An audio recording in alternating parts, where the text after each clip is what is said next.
First uses हमने पढ़ा था circular motion on A level road. जब एक ट्रक या फिर एक कार आती है एक लेवल रोड पर, वो ऐसे घूमती है, टर्न लेती है, तो सेंट्रीपिटल फोर्स की रिक्वायरमेंट रहती है। वहां पर सेंट्रीपिटल फोर्स की जो ड्यूटी देता है वो हमारा फ्रिक्शन फोर्स देता है, तो हमें फ्रिक्शन फोर्स मिल जाता है, सेंट्रीपिटल फोर्स हमें मिल जाता है, हम इजिली टर्न हो जाते हैं। ठीक है, अब हम यहाँ पर फ्रिक्शन फोर्स को हटा रहे हैं कि हमें फ्रिक्शन फोर्स चाहिए ही नहीं। मान लीजिए मजबूरन हमें नहीं मिला, फिर भी हम मुड़ना चाहते हैं, तो फ्रिक्शन फोर्स कहाँ से आएगा? तो फ्रिक्शन फोर्स फिर हमें ग्रेविटी देती है। अब ग्रेविटी कैसे देती है उसे हमें यहाँ पे डिस्कस करना है। उसमें मैं हेल्प ले रहा हूँ साइक्लिस्ट की। मान लीजिए हमारे पास एक साइक्लिस्ट है और वो साइक्लिस्ट एक प्लेन कर्व रोड पर ऐसे टर्न करता है। तो जब वो टर्न करता है तो वो अपनी बॉडी को ऐसे झुका लेता है, और ऐसे झुकाने का मतलब ये है कि वो सेंट्रीपिटल फोर्स ले रहा है, एक्चुअल में ग्रेविटी से सेंट्रीपिटल फोर्स ले लेता है, और जैसे ही उसे सेंट्रीपिटल फोर्स मिला वो इजीली मूव हो जाता है। तो इसलिए वो अपनी बॉडी को मूव ऐसे टेढ़ी कर लेता है। तो उसी को हमें डिस्कस करना है। मान लीजिए इधर से एक साइक्लिस्ट आ रहा है, ये ऐसे सर्कुलर पाथ है हमारे पास, ये सर्कुलर पाथ है। अब यहाँ से इधर से चलता हुआ कोई आ रहा है, लेकिन जैसे साइक्लिस्ट यहाँ पर पहुंचता है, मान लीजिए ये सीधा जा रहा था साइक्लिस्ट, ऐसे सीधा, ऐसा बनाता हूँ, ये ऐसे, ये ठीक है, साइकिल है उसकी, ठीक।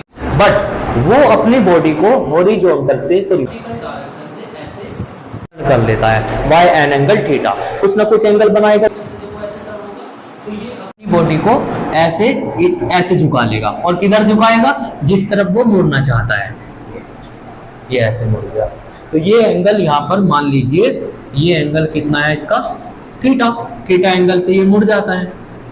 तो अब जो साइक्लिस्ट है, साइक्लिस्ट पर there are several forces work, और कौन कौन से फोर्सेस है वो? नंबर 1, सबसे पहले ये साइक्लिस्ट की डायरेक्शन अभी ऐसे हो चुकी है, ऐसे टेढ़ी हो गई ना, तो वो ग्राउंड को नीचे की तरफ दबाना चाहता है।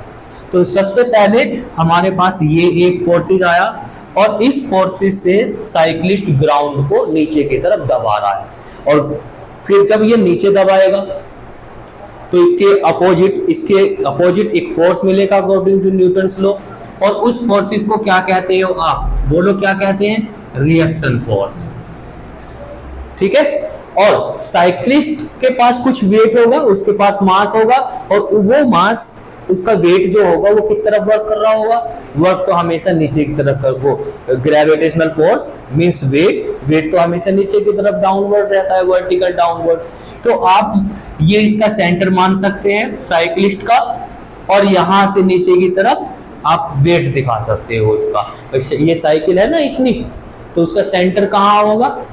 साइकिल का भी और साइक्लिस्ट का भी, तो दोनों का सेंटर कहीं पे यहीं पे बीच में होगा। यहाँ बीच मान करके आप उसका वेट नीचे की तरफ दिखा दोगे। लेकिन मैं आप समझ गए, लेकिन मैं वेट यहाँ पर बना रहा हूँ, ठीक है, अपनी प्रॉब्लम सोल्व करने के लिए, कि साइक्लिस्ट का वेट नीचे की ओर वर्क करता है, जिसको आप क्या कर रहे हैं? mg वेट से नीचे जा रहा है। तो कितने फोर्सेस वर्क कर रहे हैं अब इस पर? 2। There are only 2 forces. One forces, एक फोर्सेस है, एक तो ग्रेविटी का फोर्सेस है, नहीं 2 ही फोर्सेस है। एक तो ग्रेविटी का फोर्सेस हो गया, और एक साइक्लिस्ट वाला, जो साइक्लिस्ट ने ग्राउंड को पुश किया, दबाया नीचे की तरफ, और ग्राउंड ने फिर उसको वापस दबाया, जिसको आप रिएक्शन फोर्स कहते हैं। तो 2 ही तो फोर्सेस है बस। अब देखो 2 फोर्सेस मिलकर के कैसे उसको सेंट्रीपिटल फोर्स प्रोवाइड करते हैं। सबसे पहले हम इसको रिजोल्व कर लेंगे, आर को। जब मैं आर को रिजोल्व करूंगा तो ये ऊपर की तरफ क्या आएगा भाई? आर, बोलो, आर कॉस थीटा लिखा जाएगा, क्योंकि ये थीटा एंगल है। अगर ये थीटा है तो ये भी थीटा है। आप इसे रिजोल्व करना चाहते हैं तो इसे आप mg cos थीटा लिखोगे। और एक इधर भी तो होगा फोर्स, हाँ बोलो क्या? 2mg, ये इसका कंपोनेंट है। आपने पीछे की क्लास में नहीं पढ़ा क्या? ये वेक्टर है और इसके हमें कंपोनेंट बनाने हैं, तो एक कंपोनेंट ये आ जाता है इसका। अगर ये f है तो इसको क्या बोलेंगे? f cos theta. 2mg कहाँ है? एक ही mg है। एक पूरा एक फोर्सेस है, कंप्लीट एक फोर्सेस है, ये पूरा cos लग गया इसके साथ में, तो ये पूरा फोर्सेस है। नहीं आई बात समझ में? आ गई। अब इसको भी रिजोल्व करो आप, आर इसको आर को तो आपने रिजोल्व कर दिया। Vertical component R cos theta balance कर लेगा किसके, साइक्लिस्ट के वेट को, साइक्लिस्ट के वेट को बैलेंस कर लेगा। जैसे वो ऐसे हुआ, ऐसे उसने एंगल बनाया, कुछ नीचे की तरफ दबा रहा है, तो उसका वेट कैसे वर्क कर रहा है, नीचे की तरफ। ऐसे समझिए आप, ये साइक्लिस्ट ऐसे मुड़ गया, ऐसे मुड़ गया ना, ये दूसरी लेता हूं मैं, मान लो ये मुड़ गया, ये ऐसे साइक्लिस्ट ऐसे मुड़ गया। अब उसका वेट जो है उसे नीचे गिरना चाहता है, लेकिन वो नहीं गिरता, नीचे नहीं गिरता, और नीचे ग्राउंड को ऐसे पुश कर रहा है, और ग्राउंड भी उसे वापस ऐसे पुश कर रहा है, ये कर रहा है, और इसका वेट नीचे की तरफ ले जाना चाहता है, ठीक है, गिरना चाहता है इसे। इसका मतलब ये हुआ कि ये जो ग्राउंड का जो फोर्सेस है ना, ये वाला फोर्सेस, इसका एक कंपोनेंट इधर की तरफ भी है, इधर ये एक ऐसा कंपोनेंट इसका ऐसे बनेगा। और सिंपली ये रिजोल्यूशन आप समझते ही हो, जैसे आप आर का एक कंपोनेंट आपने ये बनाया आर cos थीटा, तो दूसरा कंपोनेंट किधर बनेगा, इसके परपेंडिकुलर, और इधर ही क्यों बनाया, क्योंकि इधर ही की तरफ तो रिजल्ट है इसका, और इधर की तरफ कोई ना बनाएंगे, इधर की तरफ बनाएंगे। इसका क्या नाम होगा, नाम बताओ इसका, आर sin थीटा।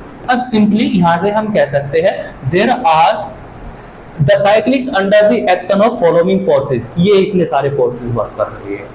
यहां से हम कहेंगे कि भाई आर, ये कहेंगे कि उसका साइक्लिस्ट का वेट है वो तो बैलेंस हो जाता है आर cos थीटा से, वो बैलेंस हो गया, गिरेगा नहीं अब, ठीक है। तो नंबर वन फोर्स कौन सी है, mg, वो कैसे है, वर्टिकली डाउनवर्ड,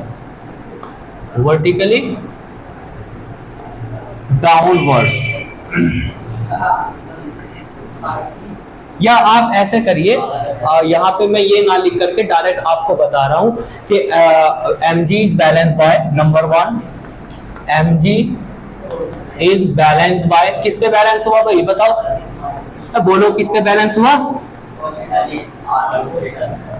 वर्टिकल कंपोनेंट है ये, है ना, vertically component R cos theta. तो मैं यहाँ पर इन दोनों को इक्वल लिख दूं, इधर बोलो R cos theta equal to mg लिख दूं यहाँ पर, equation first second R sin theta, cyclist के काम आएगा R sin theta. R sin theta उसको नेसेसरी सेंट्रीपिटल फोर्स प्रोवाइड करता है। अब ये कैसे पता चला कि भाई ये सेंट्रीपिटल फोर्स ही है, सेंटर की तरफ है।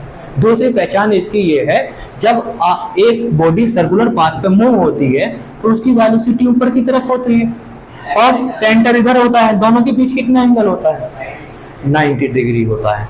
तो जो साइक्लिस्ट जा रहा है, साइक्लिस्ट ऐसे जा रहा है, और इधर ये आर sin थीटा इधर वर्क कर रहा है, दोनों कैसे एक दूसरे से परपेंडिकुलर। तो इसलिए हम कह रहे हैं कि ये सेंट्रीपिटल फोर्स है, because velocity is perpendicular to the R sin theta, so R sin theta provide it necessary centripetal force.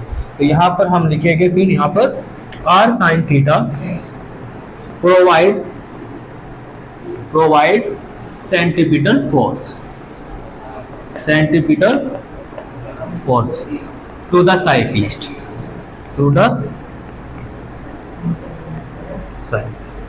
तो यहां पर मैं लिख दूं फिर ये r sin theta is equal to mv square upon r, ये लिख सकता हूं। अब मैं इसको स्मॉल r बना लेते हैं, ये क्या है, सेंट्रीपिटल फोर्स, और इसको कौन प्रोवाइड करा रहा है, r sin थीटा, ठीक है। ये आपके पास दो इक्वेशन आ गई, नंबर वन और नंबर टू, दो इक्वेशन आ गई।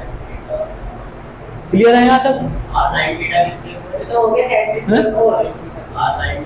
Are sin theta centripetal force नहीं प्रोवाइड करा रहा है ये, तो R sin theta centripetal force बन गया, सेंट्रीपिटल फोर्स को इक्वल हो गए, दोनों इक्वल हो गए, दो इक्वेशन आपके पास आ गई,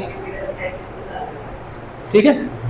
अब दोनों को डिवाइड करके हम सोल्व कर लेते हैं और वेलोसिटी की वैल्यू निकाल लेते हैं यहां से। तो मैं इधर सोल्व करता हूं इसे, इधर आ जाओ,